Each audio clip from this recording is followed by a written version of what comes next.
first things first, if you enjoy the intro track, please hit the like button and subscribe if you haven't already. It really does help out small channels like mine, so I really appreciate it. But this video is all about Gretsch guitars. Not just any Gretsch guitars, but really specifically this Gretsch guitar. It's got a great story behind it, it sounds awesome, and it's a lot more versatile than you might think.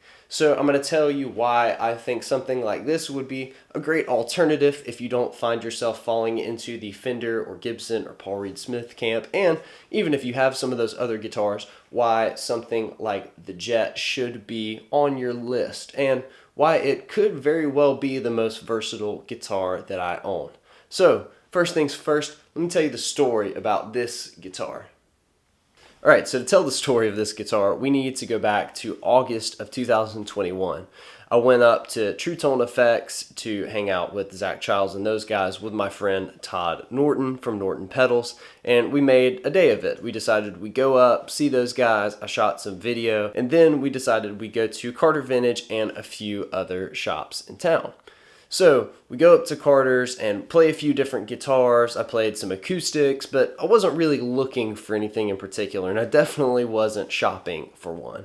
So we're on our way out, and if you've ever been in Carter Vintage, there are these big pillars that are in the middle of the showroom. So we walk in, and of course I can't see what's on the back side, but as we're walking out after having spent about an hour in there, this guitar really grabbed my attention. Obviously the red stands out, like it or not, and I decided that I wanted to play it really quick. So I told Todd, I was like, hey, let me get somebody to grab that guitar. It was hanging really high up, and so I got him to grab it, and as soon as I held it, I was shocked by how light it was. If you know these guitars, these can easily be 10 pounds because of the Bigsby hardware and all of that. It can just be a bit heavier.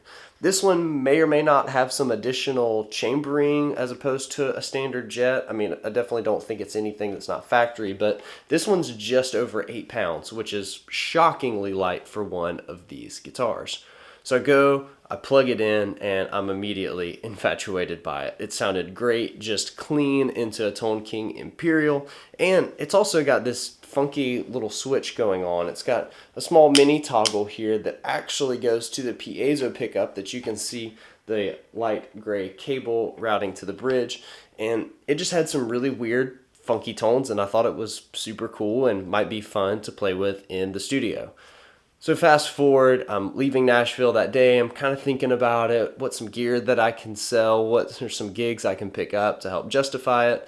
I get home, I talk to my wife, show her the guitar, and we're both kind of thinking about it, and she says, I mean, if you really want it, you can get it, but at the end of the day, I decided not to. Fast forward, the short of the story is my wife got it for me for Christmas, and I'm really grateful because this is really one of those guitars that I would have been thinking about for a long time had it gotten away.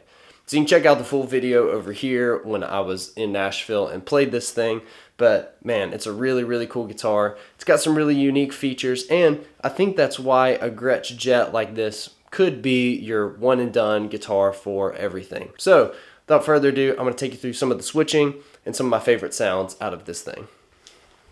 Alright, so let's first talk about all of the crazy switches on this thing. There are a few things worth noting. You have two switches up here. This one is a pickup selector, and this one is what they call the mud switch, also known as a tone switch. You also have this master volume down here. You have the two pickup volumes, and what's added to this guitar aftermarket is this, which is a blender pot, and this little three-way toggle here. We're going to walk through all of the tones, but that's basically what you're looking at. Now, the Gretsch aficionados of you will know that typically the mud switch and the pickup selector are swapped, but on the Elliot Easton model in particular, he wanted to have the pickup selector here because he didn't want to have to go up past a switch to change pickups as opposed to hitting what's known as the mud switch or the tone switch. So that's a brief overview, and now we're going to walk through all of the sounds on this thing. So what is it that makes a Gretsch like this really versatile? Well, obviously we know that there are tons of players through the years, Elliot Easton being one from the Cars, who have played them. You also have Chet Atkins and Brian Setzer, and a lot of people that do everything from country to rockabilly to rock and all things in between. But I'm going to show you why I think this one, or a Jet, a semi-hollow guitar like this, it is technically semi-hollow because it's chambered inside, even though it doesn't have the F-holes, can do a lot of really different things. So I'm going to start on the neck pickup here, and we're going to have the tone switch in the middle. Now, the middle position is bypassed, so you just have the pickup itself wide open, and here's what it sounds like.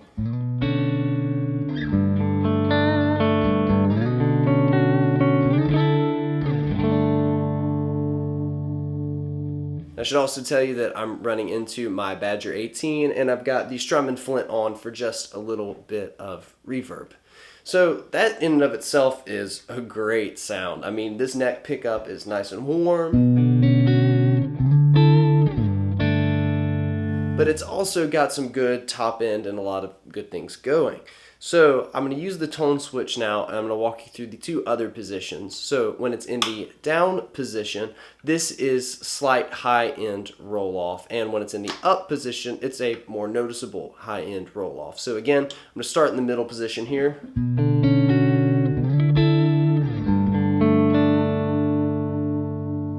Now with just a little bit of roll off.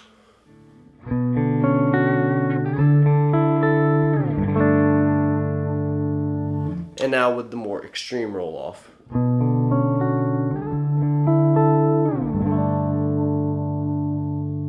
So on those kind of chord voicings, I probably wouldn't use either of those unless I was really trying to sit back in the mix. But if I was doing something, playing, say, jazz, for instance, I would want that. So here's an example doing a simple jazz progression, but I'm using the neck pickup and I'm bypassing the tone switch right now. Then I'll show you what it sounds like in the down position.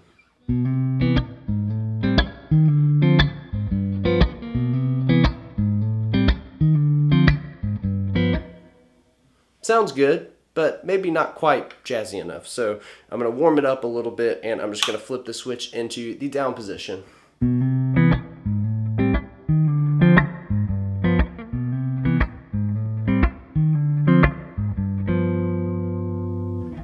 I think that sounds really good. That would totally work for me live, but if you wanted to get into some really vintage old school jazz tones, I throw the switch up. This is the most high-end roll-off, and this is what it sounds like.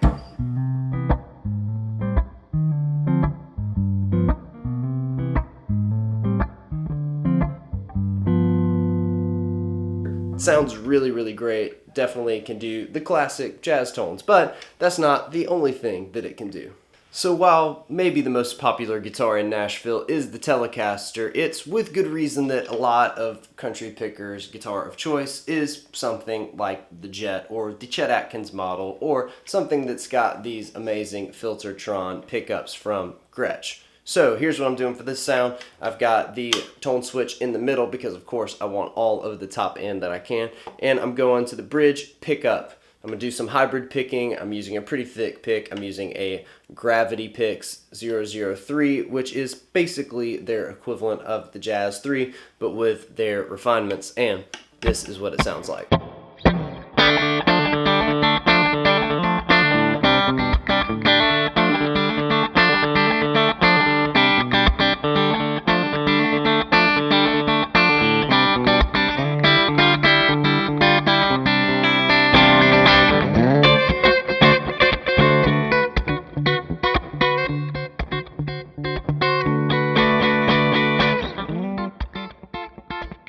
So maybe you don't play country and you don't play jazz, and so neither of the previous clips really did it for you, but this is going to be some similar tones to what you heard in the beginning video, except we're going to go even heavier. So in this example, I'm going to be using the J-Rocket Dude, and I'm also going to be using the Swindler Effects, the Gulf Chorus Vibrato for some of the Leslie type tones that you hear. And this is just proof that Gretches can rock pretty hard too.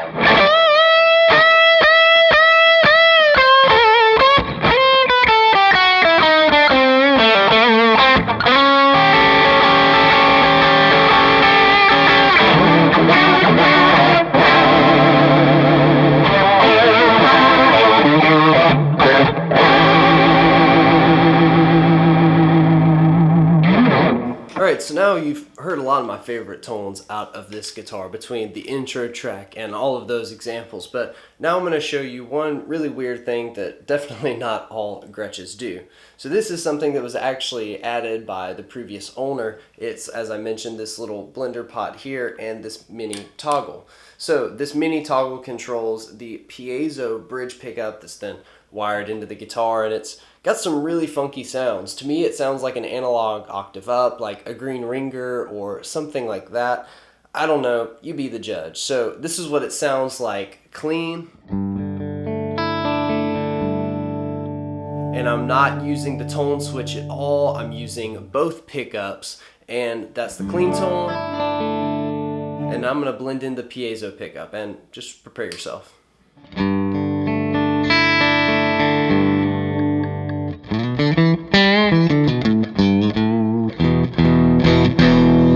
You can hear when I dig in, you get a little bit of that kind of analog octave up sound. Now when I go to the bridge pickup, I think it's even more pronounced. And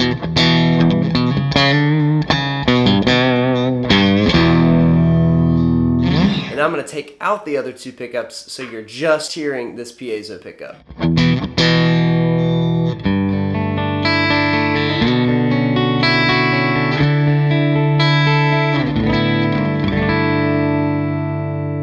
Now blending the pickups in.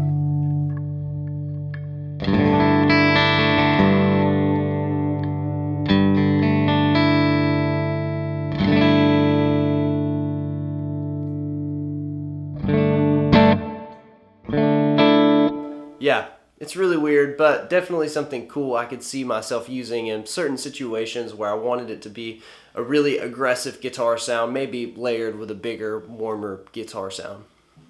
So, I obviously think this guitar is awesome. It's got a great story, it looks killer, and it sounds great. It's also a great playing guitar, holds tune really well, and I think this would be a worthy addition to anybody's arsenal. But I want to know what you think down in the comments below. Let me know what you think of this guitar, Gretsch's in general, and whether or not you want to own one someday. But that's all for this video. Thanks so much for watching. Please like and subscribe if you haven't already. And since you've been so kind to stay this long, I'm going to put a couple of my favorite videos over here for you to check out. But until then, see you in the next video.